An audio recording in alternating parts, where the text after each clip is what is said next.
tell me what it's like living with autism and apraxia?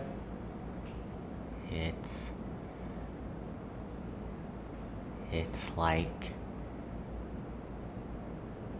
how the way it is.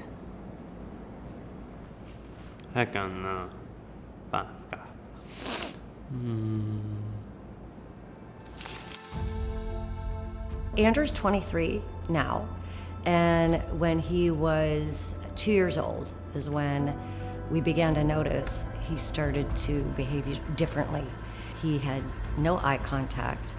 He was obsessed with like the ABCs and incredibly inflexible. Jacob was 2 and not speaking, so we got the official autism and apraxia diagnosis. And it was so undeniable. I mean, he had every single possible marker that was on the list. It was really hard to be a mom and not know how to relate to your child. I was really desperate, and what we realized was with apraxia, they have a disconnect in their brain between language and communication. So it starts off with an idea. Jacob thinks, I want steak, fries, and asparagus for dinner. That thought has to travel to the motor cortex in the brain. That's where things go sideways. As the thought, I want steak, fries, and asparagus for dinner, makes its way from the motor cortex towards Jacob's mouth, it gets scrambled. Then one of 2 things happens. I want steak with fries and asparagus either gets stuck and can't come out, or he blurts out the same old request he always makes, turkey for dinner.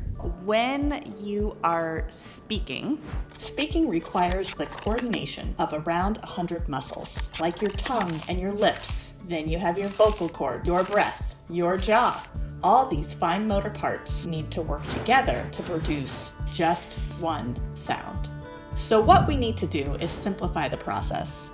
Instead of working on coordinating all those fine motor skills to produce speech, we work on gaining control over the gross motor movement in the arm, hand, and finger. Our job is to become a strong communication partner so we can sit down next to them, keep them regulated, help them overcome their body's impulses so that they can purposefully point to one of 26 letters at a time. Then they can say anything they want to say. So we get to Julie's house, and Andrew and Jacob are sitting at the table. And Julie turns to Andrew and she asks him, what is this apraxic brain-body disconnect? What does that feel like? And Andrew, he spells, it really feels like an insane circus. We'd never gotten any answers like that. I-T''S.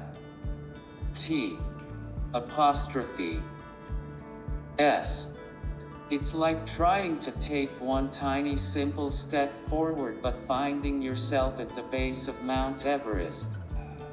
This isn't my going to farm because it's from a hotel instead of a farm. It is really crazy because my body makes me look like a fool. At first, it was so unreal that you almost don't believe it. Just because, it's been our son for 23 years, and now we're seeing this side of him for the very first time. This is like a whole new, person. Now that I can communicate, I am able to show people what has been hidden for 2 decades, which allows my friends and family to assist me in achieving my true internal desires. My apraxia is a constant battle in every single second of my life. Apraxia affects everything. It requires incredible focus and it tricks people into believing that I am a 3rd grader that does not understand what he hears. But what about the rest of me, the 95% of the rest of me that has been locked away, deep inside, never would have been discovered without spelling? I can't imagine having not found this. My son now has freedom. He has autonomy.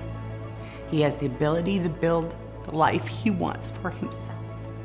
And I just want this same kind of relief and freedom that I feel for other autism moms and dads out there. It'll blow you away with what these boys know and the events that they're putting on, and you can learn so much more on how to help your child, a child you know, an adult you know with autism. It's never too late. It's never too late. Thankfully, I am learning how to fight and win battles with my apraxia, so stay tuned to future musings from yours truly.